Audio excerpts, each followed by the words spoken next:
O ministro Flávio Dino, da Justiça e Segurança Pública, defendeu a decisão do Supremo Tribunal Federal de condenar os 3 primeiros réus pelos atos do 8 de janeiro.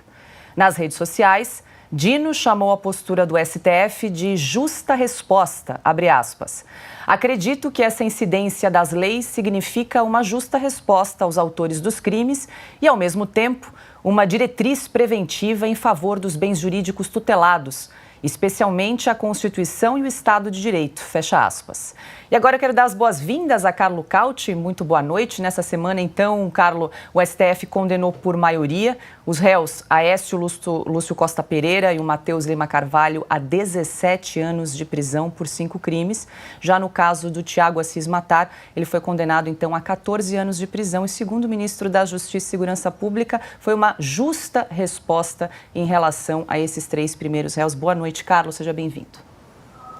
Boa noite, Paula. Boa noite a todos os meus companheiros e companheiras de bancada. Boa noite ao nosso público da Oeste.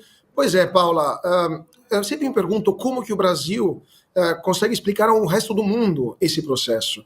Um processo, como o Alexandre estava falando, onde não há o mínimo respeito para princípios básicos do direito, como o conceito de juiz, o princípio de juiz natural, a separação entre quem julga, quem acusa e quem defende, garantias mínimas para os acusados e, obviamente, o fato de que seria possível, em tese, em qualquer processo minimamente regular, recorrer a instâncias superiores. Nesse caso, estamos na instância superior por excelência, que é o Supremo Tribunal Federal, e não há para quem recorrer. Em nenhum lugar do mundo existe isso. Em nenhum lugar do mundo, uma Corte Suprema, uma corte constitucional se arroga o direito de se tornar um tribunal penal. Isso não existe. A Corte Suprema-Americana não julga casos penais, ao menos que o caso não apresente algum tipo de problema de nível constitucional. Mesma coisa em qualquer corte em países europeus.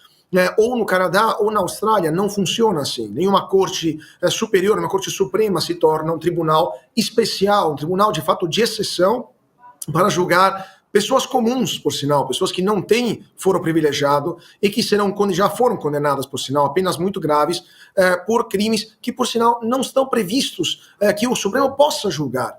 Então, imagine explicar isso para qualquer jurista da Alemanha ou qualquer jurista de Portugal, para pegar alguém que fale a nossa língua e que possa entender também os autos, ou qualquer jurista da Noruega, por exemplo. Uma Corte Suprema que se torna um tribunal de exceção para julgar algo que não tem competência.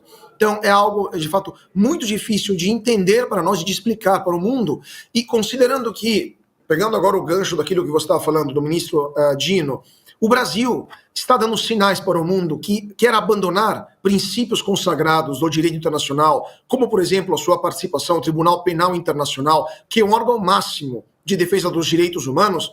Isso deixa o Brasil em um olhar muito negativo.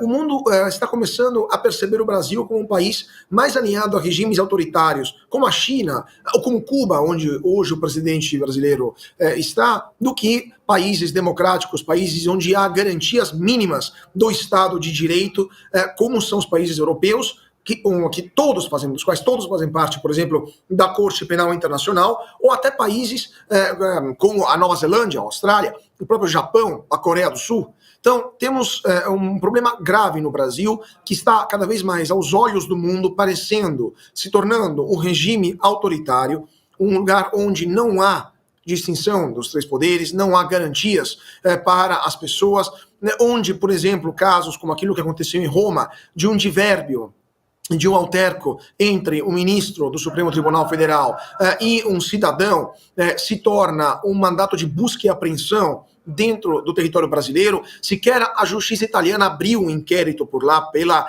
insignificância do caso. Aqui no Brasil, o juiz, que por sinal seria a vítima do caso, mandou perquisir, mandou a Polícia Federal tomar os telefones dessas pessoas, que, de novo, não tem foro privilegiado, então a Corte Suprema não teria competência sequer para abrir um procedimento que, por sinal, e termino, já estava aberto, ou seja, esse caso que aconteceu em Roma foi inserido de um processo que já existia. Não pode ser. Imagina explicar isso para um jurista da França, onde já existe um processo, um evento acontece depois e você pega o evento e o joga no processo já existente. Não faz sentido nenhum. Os princípios básicos do direito vêm das 12 tábuas de Roma Antiga, há 2000 anos, estão sendo atropelados no Brasil de 2023. Inconcebível isso. E, de novo, o Supremo está se baseando para tudo isso no regimento interno. O regimento interno de uma Corte Suprema serve, no máximo, para decidir qual que é a liturgia interna da entrada dos ministros, onde se posiciona um vaso de flores, ou qual que é a cor das cortinas. Não pode se tornar lei penal. A lei penal é votada pelo Congresso, porque é o Congresso que é eleito pelas pessoas, pelo povo, e o Congresso é o que decide para quais crimes você vai preso, para quais crimes, para quais infrações você paga uma multa, ou seja, a divisão entre lei civil e lei penal, e eventualmente quais são também os procedimentos de julgamento, ou seja, o Código de Procedimento Civil e Penal. Não existe que uma Corte Suprema, na base do seu regimento interno, se arrogue o direito de se tornar um tribunal de exceção.